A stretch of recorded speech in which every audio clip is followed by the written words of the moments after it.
పిల్లరా, పాపం అన్నది చూడడానికి చాలా అందంగా కనిపిస్తుందండి. పాపం చేస్తున్నప్పుడు చాలా ఆనందంగా ఉంటుంది. పాపం చేసిన తర్వాత ఆనందం పోయి విషాదం కనిపిస్తుంది. మరలా చెప్తున్నాను, పాపం చూడడానికి ఎలా ఉంటుందంటే అందంగా ఉంటుంది. పాపం చేస్తున్నప్పుడు చాలా ఆనందంగా ఉంటుంది. పాపం చేసిన తర్వాత మనకు చివరికి మిగిలేది ఏంటంటే విషాదం అండి. ఆదాము అవ్వలు ఏదోను తోటలో దేవుడు తినవద్దన్న చెట్టు ఫలం చూసేటప్పటికి వారి కన్నులకు ఎలా కనిపించిందట? చూపునకు రమ్యంగా ఉందటండి. చాలా అందంగా కనిపించింది చూసేటప్పటికి. ఆ పండును తెంపి వారు తింటున్నప్పుడు చాలా ఆనందం అనిపించింది. తిన్న తర్వాత వాళ్ళకి మిగిలింది ఏంటని చూస్తే విషాదం. దేవుని శాపానికి గురయ్యారు. ఆ అందమైన ఏదోను వనం అన్న తోట నుంచి గెంటివేయబడ్డాడు. కాబట్టి పాపం అన్నది చాలా ప్రమాదకరమైనది. పాపానికి మనం ఎంత దూరముగా ఉంటే అంత మంచిది. ఇంకా చెప్పాలి అంటే బైబిల్లో పాపానికి దూరముగా పారిపోండి అంటాడు అపోస్తలుడైన పౌలు గారు కొరింథీయులకు రాస్తున్నటువంటి మొదటి పత్రిక 6వ అధ్యాయము 18వ వచనాన్ని ఒకసారి మనం చూద్దాం. జారత్వమునకు దూరముగా పారిపోండి అంటున్నాడండి. జారత్వం అంటే పాపం. పాపానికట దూరముగా పారిపోండి అంటున్నాడండి. పాపానికి దూరంగా ఎందుకు పారిపోమంటున్నాడు? పాపం అంటే చాలా ప్రమాదకరమైనది. పాపం వల్ల వచ్చిన ప్రతిఫలం అన్నది చాలా భయంకరమైనది. అందుకే మీరు పాపానికి దూరముగా పారిపోండి అంటున్నాడండి. మనం ఒక చోట నుంచి ఎప్పుడు దూరంగా పారిపోతాం అని మనం ఆలోచిస్తే, మనకి ఏదైనా ప్రమాదం ఉన్నప్పుడు ఆ చోట నుంచి దూరంగా పారిపోతాం. ఒక గ్యాస్ సిలిండర్కి అగ్గంటి అది కాలిపోయి పేలిపోవడానికి సిద్ధంగా ఉందనుకోండి, మనం అక్కడ ఉంటామా? ఉండం. అక్కడి నుంచి దూరంగా పారిపోతాం. అలాగే ఇక్కడ ఏమంటుంటే దేవుడు పాపానికి జారత్వానికి మీరు దూరముగా పారిపోండి అంటారు. ఎందుకంటే పాపం అన్నది ఏంటంటే నిజంగా మనిషిని ఏంటంటే తరుముతుందండి. పాపం మనిషిని పట్టుకుంటుంది. పాపం మనిషిని బంధిస్తుంది. పాపం మనిషిని దేవునికి దూరం చేస్తుంది. ఆ పాపం మనిషిని మనశ్శాంతి లేకుండా సమాధానం లేకుండా చేస్తుంది. చివరికి ఆ పాపము మనిషిని చంపుతుందండి, చంపేస్తుంది. అంత భయంకరమైనది పాపం అండి. మరి పాపం మనిషిని తరుముతుందా? ఇది నిజమేనా? మనిషిని వెంటాడుతుందా?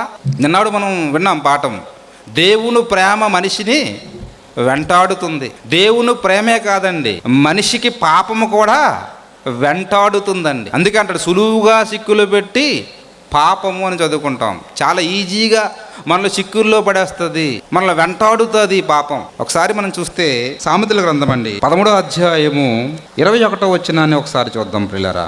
కీడు పాపులను తరుమును అన్నాడు. కీడట పాపులను ఏం చేస్తుందట? తరుమును అంటాడు. తరుముతుంది, వెంటాడుతుందండి. మా గ్రామం చుట్టూ ఈ మధ్యకాలంలో ఎలుగుబంట్లు బాగా సంచరిస్తున్నాయండి. జీడి పళ్ళు, మామిడి పళ్ళు, పనస పళ్ళు తినడానికి అవి ఫారెస్ట్ నుండి దిగుతున్నాయి. మా గ్రామం చుట్టూ ఉన్నటువంటి తోటల్లో బాగా సంచరిస్తున్నాయి. వాటిని చూస్తున్నటువంటి ప్రజలు ఏం చేస్తున్నారో తెలుసండి? అక్కడి నుంచి పరుగున బయటకు వచ్చేస్తున్నారు, పరుగులు తీస్తున్నారు, పారిపోతున్నారు. ఎందుకు? బంటి దగ్గర మనం అలా ఉన్నామంటే ఏమవుతుంది? మనిషి ప్రాణానికే ప్రమాదం. ఈ ప్రాణాలు తీసేస్తుంది. అందుకే మనిషి బంటికి దూరంగా పారిపోతాడు, ఒక పులికి దూరంగా పారిపోతాడు. అలాగే మనిషికి హాని చేసే ప్రతి జీవరాశి నుంచి మనిషి దూరంగా పరుగులు తీస్తాడు, ఎందుకంటే దాని నుంచి ప్రమాదం ఉంది. అలాగే పాపము నుంచి కూడా మీరు దూరముగా పారిపోండి అంటున్నాడు. ఎందుకంటే అది మనిషిని తరుముతుంది. తరమడమే కాదు, మనిషిని పట్టుకుంటుంది. సంఖ్యాకాండం 32వ అధ్యాయము 22వ వచనాన్ని చూస్తే, మీరు అట్లు చేయని ఎడల యెహోవా దృష్టికి పాపము చేసిన వారగుదురు గనుక మీ పాపము మిమ్ములను పట్టుకొనును. మీ పాపం మిమ్మల్ని ఏం చేస్తుంది? పట్టుకుంటుందండి. ఈ లోకంలో ఉన్న చట్టాల నుంచైనా మనం తప్పించుకోవచ్చు, పట్టుబడకపోవచ్చు, కానీ పాపం మాత్రం ఏంటంటే మనం పట్టుకుంటుంది, క్యాచ్ పట్టద్దండి. దాని నుంచి మనమాట తప్పించుకోలేము. కాబట్టి మనిషిని పాపమాట తరుముతుందట, మనిషి పాపమాట పట్టుకుంటుందట. ఇంకా మనం చూస్తే మనిషి పాపమాట బంధిస్తుందటండి. సామెతల గ్రంథము 5వ అధ్యాయము 22వ వచనాన్ని చూద్దాం. దుష్టుని దోషములు వానిని చిక్కులు పెట్టును, వాడు తన పాప పాశముల వలన బడును. పాప మాట మనిషిని ఏం చేస్తుందట? బంధిస్తుందట, చెరలో వేస్తుంది, పట్టుకుంటుంది, బంధించేస్తుంది. చూడండి, పాపం అన్నది దానికి ఉన్న లక్షణం, దానికి ఉన్న స్వభావం చూడండి. మనిషిని తరుముతుంది, మనిషిని పట్టుకుంటుంది, మనిషిని బంధిస్తుంది. ఇంకా పాపం ఏం చేస్తుందో తెలుసా అండి? మనిషిని దేవునికి దూరం చేస్తుందని. అది యెషయా గ్రంథంలో మనం చదువుకుందాం. యెషయా గ్రంథము 59వ అధ్యాయము 2వ వచనాన్ని చూస్తాం. నీ పాపములు ఆయన ముఖమును మరుగుపరిచెను. మన పాపములాట దేవుని ముఖముని మరుగుపరుస్తున్నాయి. మనం చేస్తున్న ప్రార్థనలు ఆయన వరకు వెళ్లకుండా మన పాపముల మధ్యలో అడ్డుపడుతున్నాయి, బ్లాక్ చేస్తున్నాయి. అంటే దేవుని నుండి మనల్ని దూరం చేసేది ఏంటంటే పాపం అని ముఖం చాటేస్తున్నాడు. ఎందుకంటే మన పాపాలే ఆయన నుంచి మనకు దూరం చేస్తున్నాయి. కాబట్టి పాపం అన్నది మనిషిని తరుముతుంది, పాపం అన్నది మనిషిని పట్టుకుంటుంది, పాపం అన్నది మనిషిని బంధిస్తుంది, పాపం అన్నది మనిషిని దేవుని నుండి దూరం చేస్తుంది. అంతే కదండి, పాపం అన్నది మనిషికి మనశ్శాంతి, నెమ్మది లేకుండా చేస్తుంది. నెమ్మది ఉండదండి. యెషయా గ్రంథం 48వ అధ్యాయము 22వ వచనం చూద్దామండి. దుష్టుల కాట ఏముండదటండి? నెమ్మది ఉండదట, శాంతి ఉండదండి. టెన్షన్, ఒత్తిడి, అలజడి, ఆందోళన ఇవే మిగులుతాయి. ఎందుకంటే దుష్టులకి నెమ్మది ఉండదు. అంటే పాపానికి ఉన్నటువంటి బలం, దాని శక్తి, దాని లక్షణాలు చూడండి.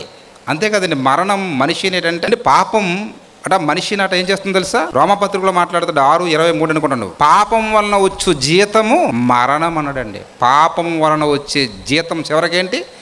మరణం. మరణానికి వెళ్ళిపోతాము, నిత్య నరకానికి జారిపోతాం. కాబట్టి పాపం అన్నది చాలా ప్రమాదకరమైనదండి. ఈ పాపముని పట్టుబడి బంధింపబడి దేవునికి దూరమై మరణం పాలైన వారు, నిత్య నరకానికి పాలైపోయిన వారు బైబిల్ గ్రంథంలో చాలా మంది కనిపిస్తారండి. అందులో ఒకరిద్దరిని మీకు చూపిస్తానండి. అసలు మీ పాపానికి పట్టుబడి జీవితంలో మనశ్శాంతి లేకుండా నిజంగా జీవితం అంతా నిజంగా ఆందోళనతో, జీవితమంతా ఎన్నో రకాల విపత్తులతో దెబ్బతిన్నటువంటి కొంతమంది వ్యక్తులు కనిపిస్తారు. అందులో మనం చూస్తే ఒకనాడు ఇశ్రాయేలీయులు 40 సంవత్సరాలు అరణ్య ప్రయాణాన్ని ముగించుకొని యోర్దాను నది దాటి యెరికో పట్టణానికి కూడా స్వాధీనపరచుకోబోతున్నారండి. అంటే టైంలో దేవుడు యెహోషువ గారిని పిలిచాడండి. యెహోషువ గారిని పిలిచి యెహోషువ గారితో మాట్లాడుతున్నాడు దేవుడు.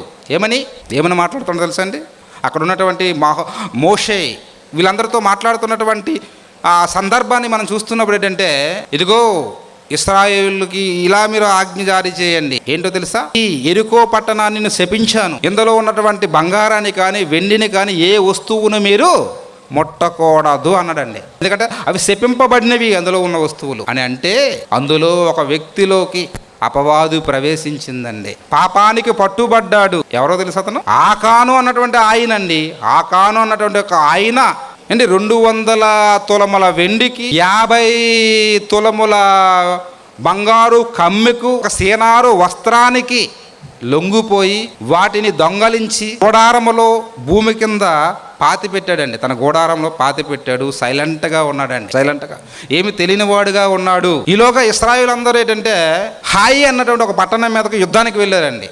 చాలా చిన్న పట్టణం అండి, చాలా చిన్న పట్టణం. ఆ చిన్న పట్టణం మీదకి ఏంటంటే చాలా మంది యుద్ధానికి వెళితే ఆ యుద్ధంలో ఏంటంటే వాళ్ళు ఓడిపోయారండి. ఓడిపోవడమే కాకుండా వీరి నుంచి వెళ్ళినటువంటి 36 మంది చనిపోతారండి. అసలు అర్థం కాదు ఇశ్రాయేలుకి.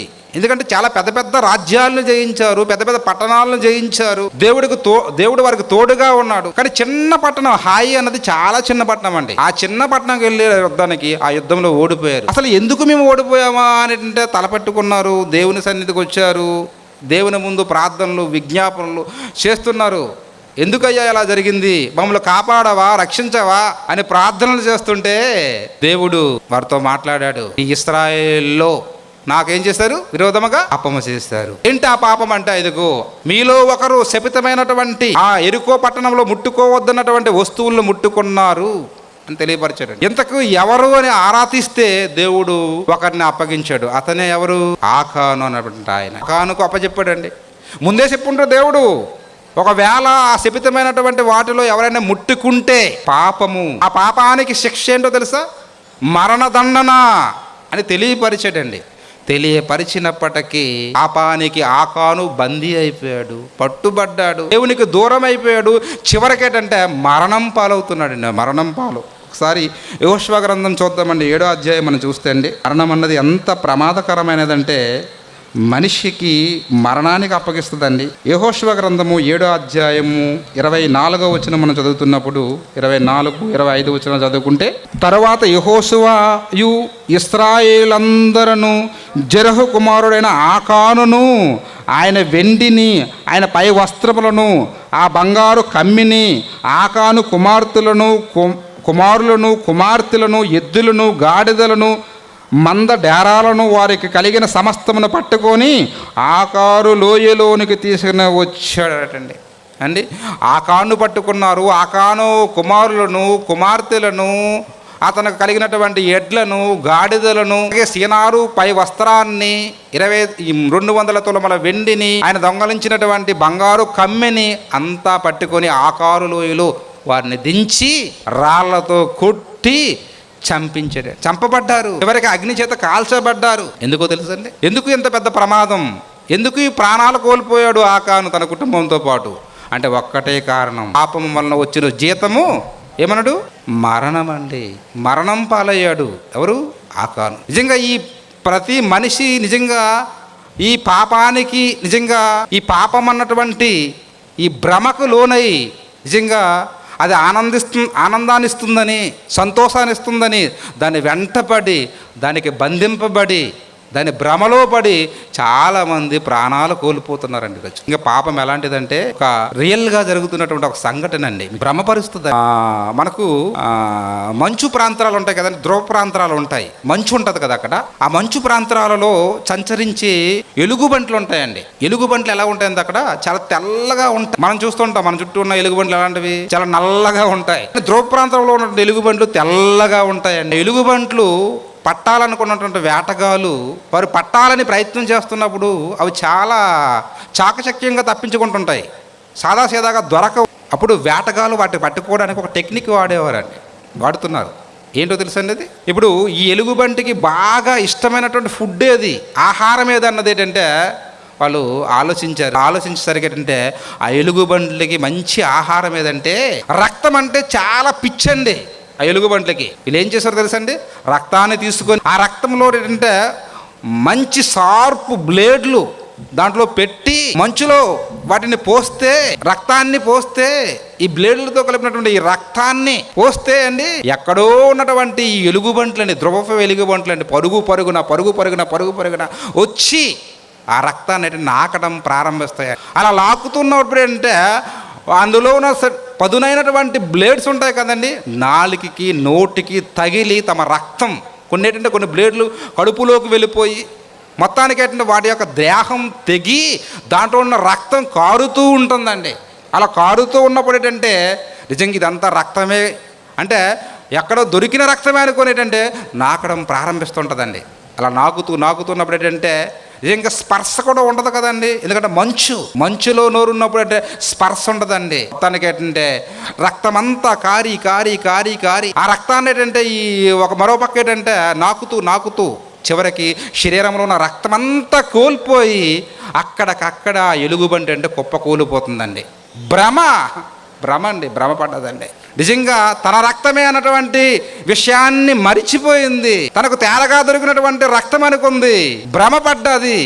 ఆ భ్రమ బట్టి ఏంటంటే తమ ప్రాణాలే కోల్పోతున్నటువంటి ఎన్నో ధ్రువపు ఎలుగుబంట్లు మనం చూస్తుంటాం. అంటే పాపం కూడా ఎలాంటిదంటే ఇదిగో ఇలాంటిదేనండి. అందులో ఏదో సంతోషం ఉంది, అందులో ఏదో ఆనందం ఉంది, రా నా వెంట ఉంటుంది. వెళ్ళాక నిన్నేం చేస్తుందో తెలుసా అండి? అది పట్టుకుంటుంది, బంధిస్తుంది, చివరికి నిన్ను చంపుతుందండి. మరి ఈరోజు మనిషి చేస్తున్న ఈ పాపాలన్నిటికీ కారణం ఏంటి? అసలు పాపం చేయడానికి నిజంగా ప్రేరణ ఎక్కడ కలుగుతుంది అని మనం చూస్తే మొట్టమొదటగా అంటే మన శరీరంలో ఒక అవయవం అండి, ప్రధానం ఏంటో తెలుసా అండి? అది కన్ను అండి. ప్రతి పాపానికి మూలం మొదట ఎక్కడో తెలుసా? కన్ను. అందుకే యేసుక్రీస్తు వారు అంటారండి, ఎక్కడ మత్తయి సువార్త 6వ అధ్యాయం మనం చూస్తున్నప్పుడు, మత్తయి సువార్త 6వ అధ్యాయంలో మనం చూస్తే పిల్లరా 22, 23 వచనాలు మనం చూస్తే ఇక్కడ ఏమంటుందంటే, దేహమునకు దీపము కన్నే గనుక నీ కన్ను తేటగా ఉండిన ఎడల నీ దేహమంతయు వెలుగుమయమై ఉండును. నీ కన్ను చెడినదైతే నీ దేహమంతయు చీకటమయమై ఉండును అన్నాడండి. దేహానికి దీపమాట ఏంటదా? కన్ను. ఇంటికి దీపం ఇల్లాలు ఉంటేనే ఇల్లు అన్నది ఏంటంటే తేజస్సుగా ఉంటుంది, కలగా ఉంటుంది. ఆ ఇంట్లో ఇల్లాలు లేకపోయింది అనుకోండి, ఎలాంటి వెలుగు ఉండదు, వంట ఉండదు, వార్పు ఉండదు, ఇల్లు వాకల తుడుపు ఉండదు.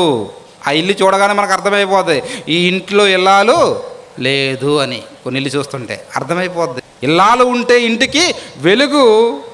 మన ఒళ్ళు, మన దేహం అనే ఇంటికి వెలుగు ఏంటంటే మన కన్ను అండి. ఆ కన్నట చెడినదైతే దేహమంతయు చీకటమయమైపోద్దట. కన్ను చెడిపోతే, కన్ను చెడిపోవడం అంటే ఏంటి? కన్నుకి ఏమైనా జబ్బు చేయడమా? కన్నుకి ఏమైనా సైట్ రావడమా? దీనికోసం ఏమైనా మాట్లాడుతున్నాడా అంటే దీనికోసం కాదండి.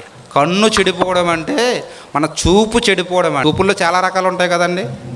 దయగల చూపు ఉంటుంది, అహంకారపు చూపు ఉంటుంది, ప్రేమతో చూసే చూపు ఉంటుంది, అలాగే మోహపు చూపు ఉంటుంది, వాలు చూపు ఉంటుంది, దొంగ చూపు ఉంటుంది. అబ్బో ఎన్నో రకాల చూపులండి.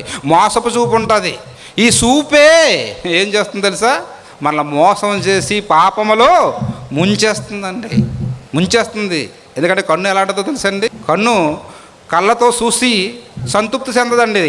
సొలొమోను గారు అంటారు ప్రసంగ గ్రంథంలో చూస్తే, ఆయన ఒక మంచి మాట చెప్తాడండి. కన్ను ఎలాంటిదో ఆయన మాటల్లో మనం చూస్తే ఒక మంచి మాట మాట్లాడుతుంటాడు. ప్రసంగి గ్రంథము 1వ అధ్యాయం 8వ వచనం చూస్తే, ప్రసంగి గ్రంథము 1వ అధ్యాయము 8వ వచనంలో రాయబడిన మాట ఏంటి? చూసుడిచే కన్నులు తృప్తి పొందకున్నవి అంటాడండి. అంతే కదా, 1:8 కదా. చూసుడి చేతట కన్నులట తృప్తి పొందకున్నాయట. అంటే కళ్ళు చూసాయంటే చూసిన ప్రతిదాన్ని కోరుకుంటుంది తప్ప తృప్తి చెందదు. చూస్తాం సరిపోయింది అనుకోదండి. ఒక పట్టు చీర చూసామనుకోండి, చూసిన తర్వాత చూసినటువంటి ఆమె ఊరుకుంటుందా? అది ఎలాగైనా కావాలనుకుంటా. చేతిలో చూస్తే డబ్బులు ఉండవు. పట్టు చీర ఎంత అంటే 10,000, 15,000, 20,000, అబ్బో లక్షల కొలది ఉన్నాయండి. డబ్బులు లేక కొంతమంది ఏం చేస్తుంటారంటే షాపింగ్ మాల్కి వెళ్ళి పట్టు చీర తీసుకొని డ్రెస్సింగ్ రూమ్కి వెళ్ళి ఎక్కడ పెడుతున్నారు? లోదుస్తులలో పెడుతున్నారండి. బయటకు వచ్చే ప్రయత్నంలో సీసీ కెమెరాల వాళ్ళు దొరికిపోతుంటారు, చివరికి జైలు పాలవుతుంటారు. కన్నులు ఎలాంటివంటే చూసుటి చే కన్నులట తృప్తి చెందవు. చూసింది కావాలనుకునే రకం అండి. ఈ కళ్ళు, ఈ దేహం, ఈ మనస్సు చాలా ప్రమాదకరం అండి. మా ఊర్లో, పక్క ఊర్లో ఒక ఆమె 10 తులాల బంగారం వేసుకొని వాళ్ళ ఫ్రెండ్ ఇంటికి వెళ్ళింది. ఆ ఊర్లోనే మాట మంత్రులు ఉంటాయి కదండి. వెళ్ళిందండి వంట అయిపోయిన తర్వాత. వెళ్ళాక వాళ్ళ ఫ్రెండ్ ఏం చేసిందో తెలుసండి? ఆమె అర్తలో ఉన్నటువంటి ఈ బంగారాన్ని చూసి ఏం చేసింది? పక్కలో ఉన్నటువంటి ఒక రాడ్డు తీసి తల మీద టపా టపా టపా టపా కొట్టింది. రక్తం గోడ మీద తుల్లింది. మనిషి తిరగబడిపోయింది. అలాగే 2 రాత్రులు తన దగ్గర ఉంచుకుంది ఆ శవాన్ని. చివరికి పోలీసులు ఎంక్వైరీలో పట్టుబడింది, జైలు పాలైంది. అంటే ఈ కన్నులు చూడండి ఎంత ప్రమాదకరమైనది. అందుకే అన్నాడు చూసుట చే కన్నులాట తృప్తి పొందవాట అండి. చూసింది కావాలనుకుంటుంది అండి. సొలొమోను గారు కూడా అండి చూశాడండి. చూసిన ప్రతిదాన్ని కోరుకున్నాడు, తెచ్చి పెట్టుకున్నాడు. కానీ అవి తెచ్చుకున్నవి ఏవైనా ఆయన సంతోషాన్ని ఇచ్చాయా, ఆనందాన్ని ఇచ్చాయా అంటే ఆనందాన్ని ఇవ్వలే. అందుకే ప్రసంగ గ్రంథాన్ని రాశాడు ఏమని? వ్యర్థం వ్యర్థం వ్యర్థం, అంతా వ్యర్థం, సూర్యుని కింద జరిగేదంతా వ్యర్థం, ఎందులోనూ సంతోషం లేదు అనేసాడండి. కేవలం దేవుని యందు భయభక్తులు కలిగి ఉండుటే, దేవుని యొక్క వాక్యములోనే సంతోషం ఉంది, దేవుని సన్నిధిలోనే సంతోషం ఉందని సర్టిఫికెట్ ఇచ్చాడు అనమాట ఆయన. కాబట్టి కన్నులు చాలా ప్రమాదకరమైనవి. ఆ కన్నులతో చూస్తున్నాం, మనసులో కావాలన్న కోరిక ప్రారంభమవుతుంది. ఆ తర్వాత మన అడుగులు పడుతున్నాయి, మన తర్వాత మన చేతులు పనిచేస్తున్నాయి, పాపానికి పట్టుబడుతున్నాము, బంధింపబడుతున్నాము, దేవునికి దూరం అవుతున్నాము, కడకు మరణం పాలవుతున్నామండి. కాబట్టి పాపం అన్నది చాలా ప్రమాదకరమైనదండి. పాపానికి పట్టుబడిన వారు ఎంతోమంది బైబిల్ గ్రంథంలో కనిపిస్తారు. ఒకనాడు మనకు తెలుసు సంసోను చాలా బలవంతుడు.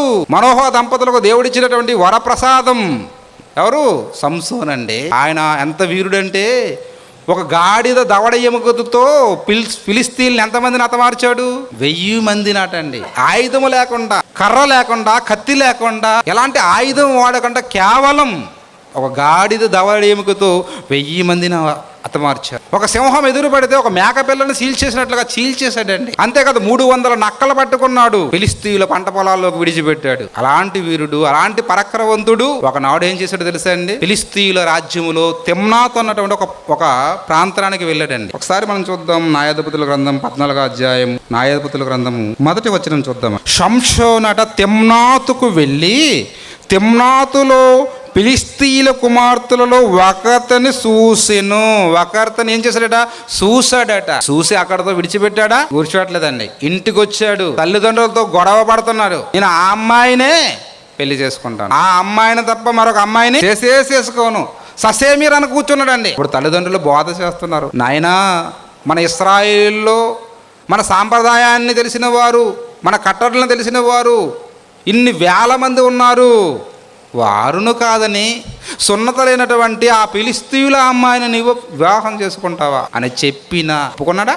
ఒప్పుకోలేదండి. ఈరోజు కూడా చాలామంది పిల్లలండి తల్లిదండ్రులు కని పెంచి పెద్దవారిని చేస్తే వివాహ సమయం వచ్చేసరికి ఏంటంటే తల్లిదండ్రుల అభిప్రాయానికి తావివ్వడం లేదండి, తల్లిదండ్రుల అభిప్రాయాన్ని గౌరవించడం లేదు.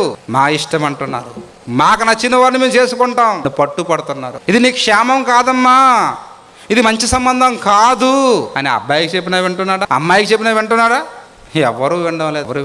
వద్దండి, మీ వివాహ విషయంలో మీరు ఇష్టపడితే ఇష్టపడండి, కానీ తల్లిదండ్రుల ఇష్టాన్ని కూడా మీరు గౌరవించండి. మీ అభిప్రాయాన్ని వారికి చెప్పండి, ఒప్పించండి, బాగుంటుంది మీ భవిష్యత్తు. ఇక్కడ గోళ ఎవరు? సంసోను. నేను చేసుకుంటే ఆ అమ్మాయినే చేసుకుంటాను, ఆ అమ్మాయిని తప్ప మరొక అమ్మాయిని చేసుకోనను పట్టుబట్టుకొని కూర్చున్నాడండి. చివరికి చేసుకున్నాడు. ఏమైంది? ఆ తర్వాత ఆమె చంపబడిందండి. అంతకుముందు తన భార్యని తన మామయ్య వేరే వానికి ఇచ్చేసాడండి, ఆ తర్వాత చంపబడింది. చరిత్ర ముగిసిపోయింది. ఇంకా మనం చూస్తే అండి అదే సంసోను గారు కిందకి వెళ్ళిపోయేసరికి ఏంటంటే మళ్ళా అక్కడతో ఆగలేదండి. ఆగలేదు. ఎందుకంటే చూసుట చే కన్నులాట తృప్తి పొందుకున్నాయి అన్నాడు కదండి. 16వ అధ్యాయము 1వ వచనం ఏమంటున్నాడు? సంసోను అక్కడికి వచ్చినని గాజా వారికి వచ్చినామండి పైనండి. తరువాత సంసోను గాజాకు వెళ్ళి వేసినొకతను చూసెను, ఆమె యొద్ద చేరెను. చూశాడట, వెంటనే చేరిపోయాడట. అన్నాం కదండి, చూసుట చే కన్నులాట తృప్తి పొందకున్నవి. ఎంత జరిగింది? ఎప్పటికైనా ఆలోచించాలా? ఆలోచించి నిర్ణయాలు తీసుకోవాలా వివాహ విషయంలో? లేదు, మళ్ళా తొందరపాటు. మళ్ళీ ఒక వేశ్య దగ్గరికి వెళ్ళాడు, మళ్ళీ ఆమె బలపడ్డాడు. ఆ తర్వాత నెక్స్ట్ మరొక ఆమె దగ్గరికి వెళ్ళాడు. ఆమె ఎవరో తెలుసండి? దెలైలా అన్నటువంటి ఆమె దగ్గరికి వెళ్ళాడండి. వెళ్ళగానే ఫిలిష్తీయులు సర్దారులు ఏంటంటే ఆమెతో ఒక డీల్ కుదుర్చుకున్నారు. ఎందుకంటే ఫిలిష్తీయులకి ఈ సంసోను అంటే పడత కదండి. ఎక్కడ దొరుకుతాడా అతన్ని బంధించాలా, హతమార్చాలని ఎదురు చూస్తున్నారు కదా. కరెక్ట్ సమయం వచ్చింది, ఆమెతో మాట్లాడారు. నీకు ఎంత డబ్బు కావాలంటే అంత డబ్బు ఇస్తాం, ఎంత ధనం కావాలంత ధనం ఇస్తాం, కానీ నువ్వు చేయవలసిన పని ఏంటో తెలుసా? ఆ సంసోన్ని అప్పగించాలి. అప్పుడు దెలైలా ఏమండి ఇతనికి అడుగుతుంది, ఏమని? ఓ నీ మహాబలం, నీవెంత బలవంతుడు కదా, ఈ బలం ఎక్కడి నుంచి వచ్చింది, ఎలా వచ్చిందని ఆరా తీస్తుందండి. అలా ఆరా తీసే క్రమంలో 3 సార్లు ఏంటంటే మర్డర్ ప్లాన్ చేస్తాడు. 3 సార్లు కూడా దేవుని కృపను బట్టి తప్పించబడతాడండి. 3 సార్లు తప్పించబడతాడు. అప్పుడుకైనా సంసోనుకి బుద్ధి రావాలా? బుద్ధి రాలేదండి. మరలా ఆమెతోనే గడుపుతున్నాడు. ఒకానొక టైంలో ఆమె అనుదినము తన మాటల చేతట అతన్నట బాధిస్తుందట. ఎవరికి ప్రాణమ విసికి చావగోరును అని నిర్ణయం తీసుకుంటాడండి.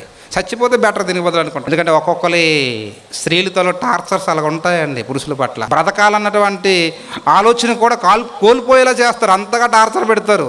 అంతగా దిలేలా ఇతన్ని బాధించిందండి. చివరికి నీ మహాబలం దేనిలో ఉందంటే చెప్పేస్తాడండి. చెప్పకూడని టాప్ సీక్రెట్ రహస్యం బయట పెట్టేస్తాడు. ఏమని? ఇదిగో నేను పుట్టినప్పటి నుంచి నా తలకి తలక్షారం చేయలేదు, నా తల వెంట్రుకల్లోనే నా బలం ఉంది, నా తల వెంట్రుకలు అన్నవి నా నుంచి తొలగిపోతే నేను అందరి వలె సామాన్యుడిని అయిపోతాను, నువ్వు నా బలం నాలో నుండి పోతుంది అన్న విషయాన్ని చెప్పేశాడండి. చెప్పకూడదు ఈ విషయం, సీక్రెట్ రహస్యం ఇది, కానీ చెప్పేస్తాడండి. ఆ తర్వాత ఏం జరుగుతుంది తెలుసు కదా. దెలైలా సంసోని తన తొడ మీద పడుకోబెట్టి బుజ్జగించి ఆ నిషాలు మనోడేటంటే శాత తీరితే ఒక వ్యక్తిని పిలిచి చక్కగా తలనీలాలన్నీ ఏం చేస్తుంది? తీయించేస్తుంది అండి, తలక్షారం చేయించేస్తుంది. ఈలోగా ఫిలిష్తీయులు వస్తారు. ఫిలిష్తీయులు వచ్చారు అని స్వరం వినగానే ఎప్పటిలాగే సంసోను లేచి తన తలని విరజిమ్ముకుంటాను అని రెడీ అవుతాడు. ఏంటంటే తనలో ఉన్నటువంటి బలం పోయింది అన్న విషయం అర్థమవుతుంది. అంతేకాదు తనన్న దేవుడు ఎడబాసును ఆ విషయం ఏంటంటే నిజంగా సంసోను గ్రహించి చాలా బాధపడతాడు. ఫిలిష్తీయుల చేతికి దొరికిపోతాడు. కళ్ళు ఊడదీస్తారు, వాళ్ళు సంఖ్యలతో బంధించి బందీ గృహంలో పడేస్తారు. తిరుగులు విసిరవాడైపోతాడట. ఎంత బలవంతుడు, ఎంత శక్తివంతుడు ఏంటి! ఒక గాడిద దవడ ఎముకతో 1000 మందిని హతమార్చిన వీరుడు, ఒక సింహాన్ని ఒక మేకపిల్లలా నలిపేసినటువంటి వీరుడు ఏమైపోయాడంటే పాపానికి పట్టుబడి బంధింపబడి దేవునికి దూరమై చివరికేటంటే మరణం పాలైపోయాడండి.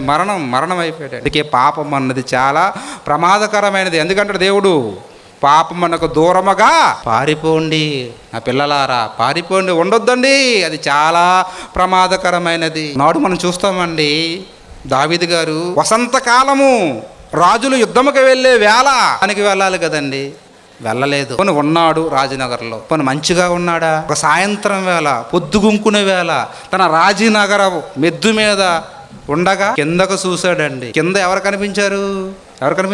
బెత్సబా అన్నటువంటి ఆమె స్నానం చేస్తుంది. ఆమె బహు సౌందర్యవత. చూశాడు, అక్కడ ఆగిపోయాడా? ఆగలే. ఎందుకంటే చూసుటి చే కన్నులాట తృప్తి పొందకున్నవి అన్నాడు ప్రసంగి. పిలిపించుకున్నాడు, ఆమెతో పాపం చేశాడు, పంపించేశాడు. ఆ తర్వాత తనకు ఒక వర్తమానం వచ్చింది. ఏంటది? ఇదిగో అయ్యా నేను గర్భవతిని అయి ఉన్నాను. ఏం చేయాలి ఇప్పుడు? ఈ తప్పును కప్పుపుచ్చుకోవడానికి ఎక్కడో యుద్ధ రంగంలో ఉన్నటువంటి యూరియాని పిలిపించాడు. ఇంతకీ యూరియా ఎవరు అంటే ఒక నమ్మకమైనటువంటి సేవకుడు, సోల్జర్ అండి, మంచి సైనికుడు అండి. ఇచ్చాడు. అయ్యా ఏంటి చెప్పండి, సమాచారం అడిగాడు, యోగక్షేమాలు అడిగాడు. ఓకే, ఈ రాత్రి నీ ఇంటికి పోయి నీ కుటుంబంతో ఆనందంగా గడిపోయా అంటాడు. కానీ ఊరియా వెళ్ళాడా తన ఇంటికి? వెళ్ళలేదండి. అక్కడే రాజు సేవకులతో పాటు పరుండిపోయాడు. ఆ తర్వాత ఉదయాన్నే పిలిచాడు దావీదు. ఏమయ్యా ఎందుకు వెళ్ళలేదంటే అంటాడు, ఇదిగో దేవుని మందసం, అక్కడ యుద్ధ రంగంలో దేవుని మందసం ఉంది, అనేక మంది సైన్యాధిపతులు సేవకులు అక్కడ రాత్రింబగళ్ళు యుద్ధ రంగంలో ఉంటే ఇప్పుడు నా ఇంటికి వెళ్ళి నా భార్యతో పరుండి సుఖించుట ఇది నాకు ఇష్టం లేదయ్యా, ఇది ఇష్టం లేదు అని తన అంతరంగాన్ని బయట పెడతాడు. అప్పుడు దావీదే నిజంగా ఎంత మంచి నిజంగా సేవకుడు అండి ఊరియా. దావీదు అక్కడ జరిగించిన విషయం ఏంటో తెలుసండి, ఊరియాని ఏంటి చంపాలని ఉత్తరాన్ని రాస్తాడు. ఎవరికి? ఎక్కడో హద్దుల్లో ఉన్నటువంటి సైన్యాధిపతి ఎవరు? యోవాబుకి యుద్ధం రాస్తాడు. బాబు యుద్ధం ఎక్కడైతే ముమ్మరంగా జరుగుతుందో ఆ ప్లేస్లో వేసే. ఎందుకంటే ఈ ఊరియా అన్నవాడు ఏంటంటే హత్య గావించబడాలి, చనిపోవాలి. ఉత్తరాన్ని రాసి ఆ ఉత్తరాన్ని మళ్ళీ ఎవరికి ఇచ్చాడు? ఆ ఊరియాకి ఇచ్చి పంపించాడండి. అంటే ఆ ఊరియా పొరపాటుగా మధ్యలో కానీ ఆ ఉత్తరాన్ని విప్పుంటే ఏం కావాలండి. కానీ ఎంత నమ్మకంగా ఆ ఉత్తరాన్ని తీసుకెళ్ళేటంటే సైన్యాధిపతికి ఇస్తాడండి. ఆ తర్వాత అతని మరణం మనం చూస్తాం. దావీదండి అయిపోయింది, పాపం చేశాడు, తప్పు చేశాడు, ఆ తప్పును కప్పిపుచ్చుకోవడానికి మరొక తప్పు, ఆ తప్పును కప్పిపుచ్చుకోవడం మరొక తప్పు చేస్తూనే ఉన్నాడు. దేవుడు ఊరుకుంటాడా? ఊరుకలే. ఎవరిని పంపించాడు తెలుసా? నాతాను అన్నటువంటి ప్రవక్తను పంపించాడండి. అతని చేత వార్నింగ్ ఇప్పిస్తున్నాడు. ఏమన్నా తెలుసా అండి? ఒకసారి చూద్దాం ఈ మాట చూసుకొని. సాముయేలు 2వ గ్రంథం 11వ అధ్యాయము. సాముయేలు 2వ గ్రంథం 12వ అధ్యాయం అండి. 12వ అధ్యాయము 10వ వచనం మనం చూస్తే ఈ 11వ వచనాలు మనం చూద్దాం. నీవు నన్ను లక్ష్యము చేయక ఇష్టీడగు ఊరియా భార్యను నీ భార్య యగునట్లు తీసుకున్నందున నీ ఇంటి వారికి సదాకాలము యుద్ధము కలిగాను అనేసాడు. నీ ఇంటి వారికి సదాకాలం ఏంటి? యుద్ధ వాతావరణం ఉంటుంది నీ కుటుంబంలోనే అని చెప్పి. 11 నా మాట ఆలకించుము, యెహోవానకు నేను సెలవిచ్చినదేమనగా నీ ఇంటి వారి మూలముగానే నీకు నేను అపాయము పుట్టించుతును. నీవు చూచుచుండగానే నీ భార్యలను తీసి నీ చేరివు వానికి అప్పగిస్తానని అర్థం. నీ కుటుంబంలో ఎప్పుడు ఉంటుంది. నీ ఇంటి వారు నీకు ఏమైపోతారంటే శత్రువులు అయిపోతారు. నీ ఇంటి వారి వల్ల నీకు ఆపద వస్తుందని చెప్పేశాడండి దేవుడు. శిక్ష, శాపం వచ్చేసిందండి దావీదు గారి మీద. నిజంగా దావీదు ఆ తప్పు చేసిన తర్వాత నిజంగా కన్నీళ్లు పెట్టుకున్నాడండి. ఆయన రాత్రుళ్ళు మంచం మీదట ఆయన కన్నీళ్లతోట మంచం ఆట పరుపట తడిసిపోయిందట. అంతగా రోధించాడు, అంతగా పశ్చాత్తాపం చెందాడు, అంతగా కన్నీటిమయమైపోయాడండి దావీదు గారికి బెత్షెబా గారికి పుట్టినటువంటి మొదటి కుమారుడు చనిపోతాడు. ఆ తర్వాత కొంతకాలానికి ఏంటంటే తన కుమారుల్లో అమ్మోను అన్నటువంటి ఆయన తామారు అన్నటువంటి తన కుమార్తెనే, ఇటు దావీదుకి కుమార్తె అవుతుంది, అమ్మోనుకు చెల్లి అవుతుంది, తల్లులు వేరు తండ్రి ఒకటే, ఆమెని పాడు చేశాడు. ఆ తామారికి ఒక అన్న ఉంటాడు అబుసలోము. ఆ అబుసలోము ఏం చేస్తాడంటే ఈ అమ్మోని ఏంటంటే దారుణంగా చంపేస్తాడండి. అక్కడి నుంచి పారిపోతాడు. ఎవరు? అబుసలోము. మరలా కొంతకాలానికి వస్తాడండి అబుసలోము. వచ్చి ఏం చేస్తాడు తెలుసండి? తండ్రి మీదే మళ్ళా తిరిగిబాటు. తండ్రి రాజ్యం కొరకు ఏంటంటే ఆకాంక్షించి తండ్రి మీద తిరుగుబావుట ఎగరేస్తాడండి. అప్పుడు దావీదు ఏం చేస్తాడో తెలుసా? కట్టు బట్టలతో, కనీసం కాళ్ళకు చెప్పులు కూడా లేకుండా తన పనివారమును తన సేవకులను తీసుకొని అడవులు బాట పడతాడండి. అడవులకు వెళ్ళిపోతుంటాడండి. అడవులకు వెళ్తుంటాడు. ఏంటంటే ఇంత మహారాజు, ఇన్ని యుద్ధాలు చేసిన వాడు, ఇంత వీరుడు, చివరికి ఎవరి నుంచి ఆపద? తన ఇంటి వారి నుంచి ఆపద. ఆ తర్వాత అబషలోము చూస్తాం, తన తండ్రి ఉపపత్తుల్లో తీసుకొని ఎక్కడికి వెళ్ళిపోతాడు తెలుసా? రాజీనగరు పైన గుడారం వేసి ఏంటంటే అక్కడ తండ్రి ఉపపత్తులతో సైనిస్తుంటాడండి. పాపం ఎవరిని వదలలేదు? ఇప్పుడు అబషలోముని వదలలేదండి. అబషలోముని వదలలేదు. తండ్రి రహస్యంగా చేశాడు పాపాన్ని, కుమారుడు పగలే చేస్తున్నాడు పాపాన్ని. ఆ టైంలో దావీదు నిజంగా అడవిలో ఉన్నప్పుడు ఏంటంటే అతని మీదకి ఏంటంటే సొంత కుమారుడు అండి యుద్ధానికి వెళ్తాడండి. అబషలోము సైన్యాన్ని తీసుకుని వెళ్తాడు. అలా వెళుతున్న టైంలో నిజంగా ఏంటంటే ఒకనొక టైం ఏమైందో తెలుసా అండి? పోట్లాట జరుగుతుంది, ఘోరంగా జరుగుతుంది యుద్ధం. దావీదు ముందుగానే హెచ్చరించి ఉంటాడు తన సైన్యాన్ని, తన దగ్గర ఉన్న పనివారిని, మీరు ఏమైనా చెయ్యండి కానీ నా కుమారుడైన అబషలోమును మాత్రం మీరు చంపకూడదు, ఎందుకంటే ఆయన నా రక్తం. అంతే కదండి. మనం కూడా ఎన్నో నేరాలు చూసుకున్నాం. మనిషిని వెంటాడుతున్న దేవుని ప్రేమ అండి, మనల్ని ఎంతగా ప్రేమిస్తున్నాడు తెలుసా దేవుడు అండి. జగత్తు పునాదు వేయబడక ముందు ప్రేమ చేత మనల్ని కోరుకున్నాడు. ప్రేమ చేత మన కొరకు ఎన్నో సృష్టిలో కలిగించాడు. మన మీద ఎంతో ప్రేమ. అందుకే మనం ఎన్ని నేరాలు చేస్తున్నా క్షమిస్తున్నాడు, ప్రేమిస్తున్నాడు, ఆయుష్ ఆరోగ్యంతో ఇంకా భూమి మీద ఉంచున్నాడు. ఎన్ని తప్పులు చేసినా మనల్ని ఎలాగైతే దేవుడు క్షమిస్తున్నాడో, ఆనాడు దావీదు కూడా తన కుమారుడు తన మీద ఎంత తిరుగుబావుట ఎగరేసినా క్షమించి అతను బతకాలనే కోరుకుంటున్నాడు. కానీ సైన్యం ఊరుకుందా? ఊరుకోలేదండి. యోబాబు అన్నటువంటి సైన్యాధిపతి అబషలోము అండి చాలా అందమైన వాడండి. తన తలనీలాలట చాలా భుజాల వరకేటంటే ఉంటాయన్నమాట.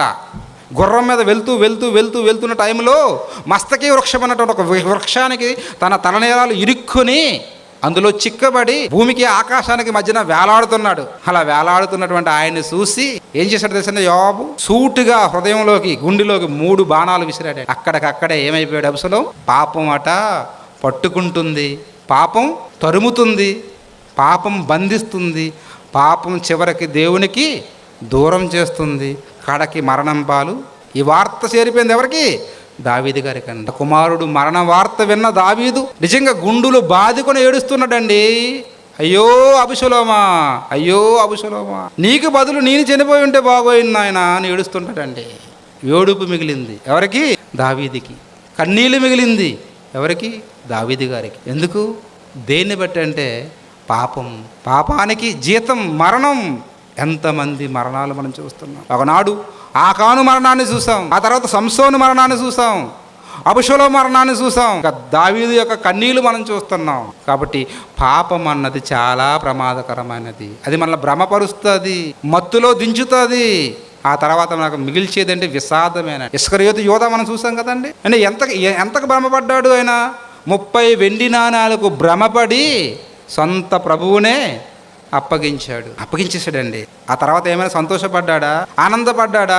ఆనందంగా గడిపాడా అంటే లేదండి. పోయి ఏం చేశాడు? ఉరి పెట్టుకొని చావుకు తీసుకెళ్తుందండి పాపం. అలాగే అననీయ సపర్య మనకు తెలుసు, సపీరాలు ఆదిమ సంఘములో అండి అందరూ దేవుని సేవ కొరకు చాలా భారభరితంగా ఉంది ఆ రోజు సేవ.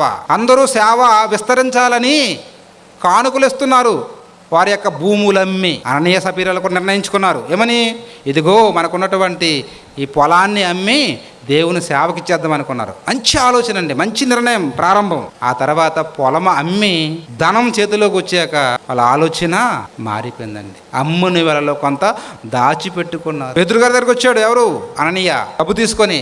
అప్పుడు పేతురు గారు అడుగుతున్నారు, అననీయా ఎంతకే అమ్మావా అంటే అప్పుడు పేతురు గారు ఏమన్నారు? అవునయ్యా ఎంతకే. పేతురు గారు ఏమన్నారు? ఎందుకయ్యా? పరిశుద్ధాత్మని మోసపుచ్చుతున్నావు. నువ్వు మోసపుచ్చింది నన్ను కాదు, పరిశుద్ధాత్మ దేవుడిని మోసం అని అంటుండగానే పేతురు గారి యొక్క కాళ్ళు మీద పడి కుప్పకూలిపోయాడు, చనిపోయాడు. అన్నయ్య పోయాడు. ఆ తర్వాత తన భార్య 3 గంటల తర్వాత వచ్చింది సఫీరా. ఏమమ్మా ఎంతకమ్మావు అంటే ఆమె ఏమన్నది?